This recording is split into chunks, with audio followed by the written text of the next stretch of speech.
tayo ha. May na po. Go. Isang mapagpalang gabi sa ating mga kasama, sa mga members ng Kabuyao Voter Society at ng Samahang Makabayang Kabuyanos.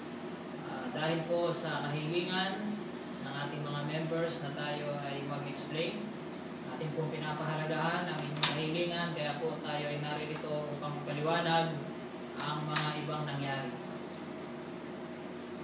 Tandaan po natin na hiniling ko po na tayo sana muna ay manahimik upang mailigtas, maisave ang ating samahan.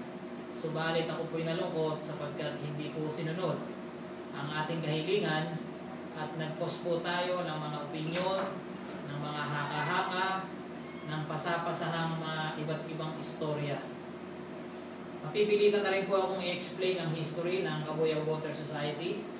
Wala pong debate na ang Kabuyao Voter Society FB page group ay nilikha ni Mr. Asa Rene Saturno Batallones. Wala pong debate yan. At yan po noon ay nilikha kasabay noong 2013 pagkilala ni Mr. Mario Javier. Nung po natapos ang eleksyon, nagpatuli po ang Kaboso. Subalit ito ay isang ordinaryong FB group pa lang.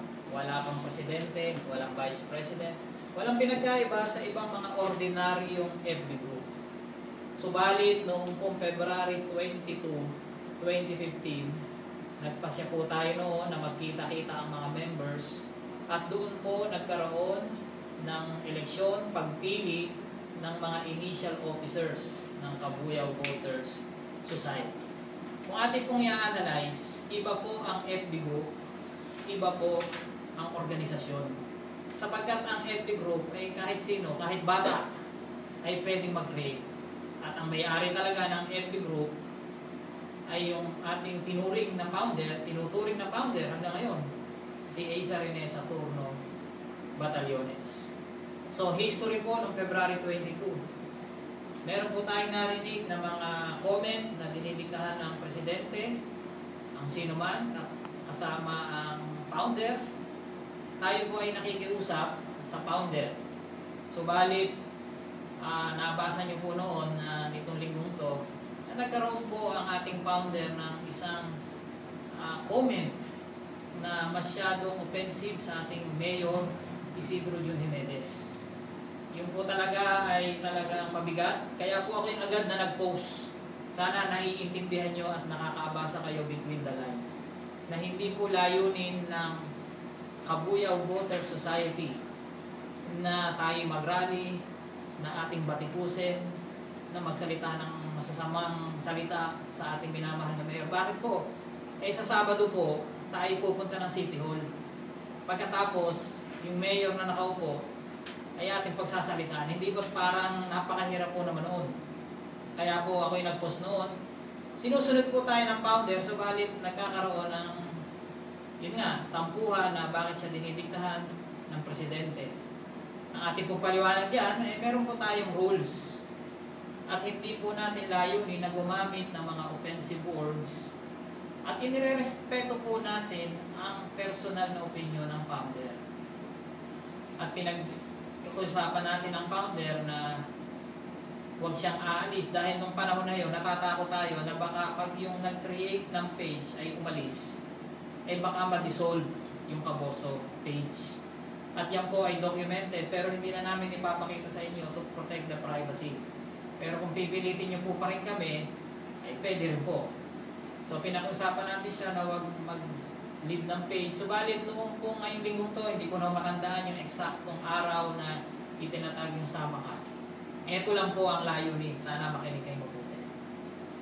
Natatakot kami na umalis si Founder Asa Saturno Batallones sa FB group ng Kaboso kasi pag uminit ang ulo niya ay nakakapag-desisyon kaagad siya ng mabilisan. Natakot po kami na baka iwan niya, mag-leave siya at ma-dissolve yung Kaboso at kinabukasan ng umaga, pagising natin, nasaan na. Kaya ako po mismo, nung panahon na yun, na kinakabahan akong aalis na at umalis nga. Kahit siguro tanongin nyo na nagtitiwala ako kay Mr. Asa na hindi siya magsisinungaling, na nung oras na nikinirate namin ang Sama Ka, yun din yung panahon na nag-live siya sa Kaboso. Naandun po ako, maikli lang naman pong panahon, 5 seconds lang nawala, pero salamat at bumalik. Nung panahon na yun, meron na po tayong kinirate na Sama Ka at meron na tayong inad. Ngayon, nung pong nalaman ngayon namin na hindi naman pala madi-dissolve yung Kaboso kahit umalis yung founder, ang sabi ko, ayos na. O hindi na kailangan niyang Sama Ka. Kasi hindi naman pala yung ating kinatakot na madi-dissolve, hindi naman pala. So, balik na. Hindi na kailangan ng Sama Ka. Kaya lang, hindi po sinunod ang aking payo na sana'y manahimik muna. Ang nangyari po ngayon, ayan na po, sari-sari ng akusasyon, pati ako'y napagbintangan. Noong pong February 22, ay tayo po'y Sama Ka na po talaga. Pero yung Sama Ka talaga ay Kaboso din. Tingnan po ninyo, ito po yung ating pinirma noon. Nagkataon ng nauna ay pinsan ko, si Kuya Jesse. Ayan po. Yung pong pangalawa, si Alduesa Melinda Pablo. Ayan po, Samahan ng Makabayang Kabuyenyo. Sino pa ba narito? Mga officers yata ito. Ayan, si Gina Saturno Batallones. Si Batayon Victor Entredicho. Lahat po yan, Sama Ka. Hindi na po natin iisa-isahin. Sino ito? Ayan, si Fernandez, Rochelle, Lupena. Ito si Chay ito. At iba pa. So, noong pa pong February 22, Sama Ka na po. At laging sinasabi ko, yung Sama Ka at Kaboso ay isa. At kung sana'y sinunod yung payo ko na manahimik, huwag isumbong at ang nangyari kasi, nag-PM sa gathering member, nag-create. Paano ngayon natin ibabalik? Sabi nga ng matatanda, kapag yung balahibo ng pusa ay inilabas mo, paano mo pa ngayon ibabalik ngayon yan? Damage has been done. So, yun po yung pinakaano ngayon, paano po ngayon natin ibabalik? Plano po namin na gamitin pa rin yung Kaboso name, logo. Pero doon pong lumalabas, ay tinatanggalan na po kami ng karapatan. Wala pong debate ng logo ng Kaboso. Ang nag-create po ay ang anak o kung sino man ang inutusan po ni Asa Saturno Batallones. Ngayon, kung pagbabawalan po ninyo kaming gamitin, di parang kayo na rin ang nag-aalis ng Kaboso. Dahil hindi naman namin intensyon Yun nga rin, Kaboso. O dahil hindi pa nandito, babalik na. Pero hindi nyo sinunod ang payo ng Pangulo. Wala na, sayang. Yun po, malungkot po ako. Ang akin lang intensyon is-save ang Kaboso na pagbintangan pa po tayo. Wala po ako sa sa merits. Wala akong pakialam kung ano ba. Hindi issue sa akin yung kung sino founder Sabi ko nga, gusto nyo, kayo founder. Dahil ako naman ay gusto ko lang magsimula ito. Pag after 1 or 2 years, may iba ng presidenteng lalabas. Ang pangalan Charlemagne Lavinia ay parang usok. Lilipas, malilimutan na ng tao yan. Pero kung meron ng fulfillment, sa akin na lang po yun. Maalala ko ng tao, hindi. Sa aking sarili, yun po yung fulfillment. Doon po sa issue, nasasaktan po rin ako doon sa pera. Kung yung pong pera ang ating pinapalabas, sige po, ang pagkakilala ko kay Doktora, hindi siya ganon. Pero kung magiging issue yung pera, hindi yung pera ng Sama Ka, Kaboso, sige, walang problema. Sa inyo na po yung pera yan. Kami nang bahala mag-abono ng kung anong pambabayad sa kuryente rito, kung saan ang plano. Para lang maalis yan. So, yun po yung ating mutiny. Wala pong mutiny. Ang mutiny, ang definition niya, yung presidente ang pinagre-rebeldehan. I have the majority support. Dahil wala naman akong ginawang masama. Nag-exercise lang tayo ng due diligence. Hindi nyo sinunod ang payo ko. Damage has been done. Abalang-abala ako sa pagtatrabaho sa Kaboso. Ang inaatupag ko ngayon, yung script para bukas sa interview kay Vice Mayor Hicolea. Pero tantad po tayo ng magpaliwanag ka. So, ayun po. Ayun po yung matatalino. So, kayo po yung humatol. Kung may katanungan, meron ba akong katanungan hindi nasagot sa mga narito? Pwede nyo sabihin kung meron akong hindi nasagot. Wala po ba? Lahat na ba yung nasagot ko? So kung ang sama ka, wala yan. Hindi namin, ayoko as a leader, ayoko pag-usapan kung sinong founder niyan. Ayaw namin sabihin, ang sama kay si ganito ang nagtayo. Kasi ang gusto kong organization, hindi personality centered. Ayoko nga ilagay yung pangalan ko doon sa mga picture.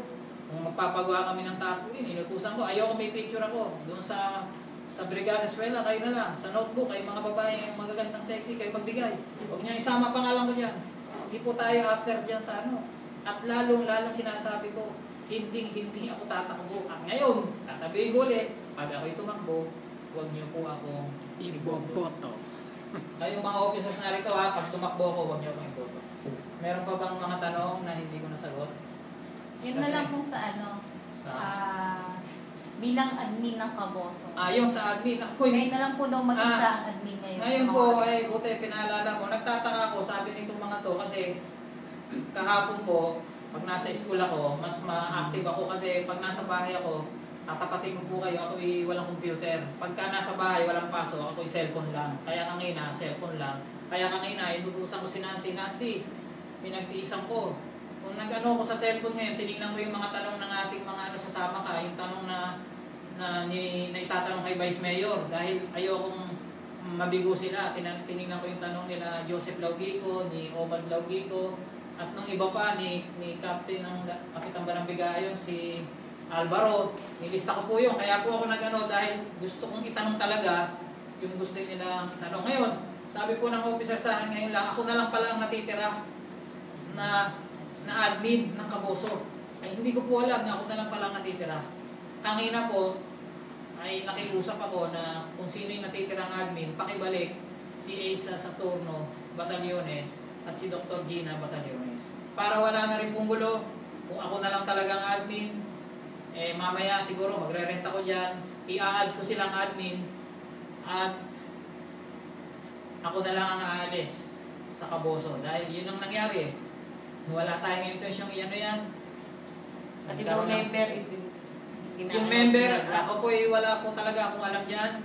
Kung sino man yun, ay kinukundin ako yun. Bakit? Bakit? Nakablock. Anong bang nangyari doon? Mga nakablock daw sila. Binalak sila. Sa Kaboso.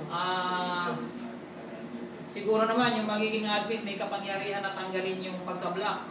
O kung ako lang yung may kapangyarihan, bago ako umalis, tatanggalin ko yung pagka-block. Sana i-message nyo po sa akin kung sino yung mga member na naka-block at ako mismo, paghihirapan ko, bagamat ako'y busy bukas, ay pagtitiisan ko, natanggalin yung pagka-block ng mga member na yun.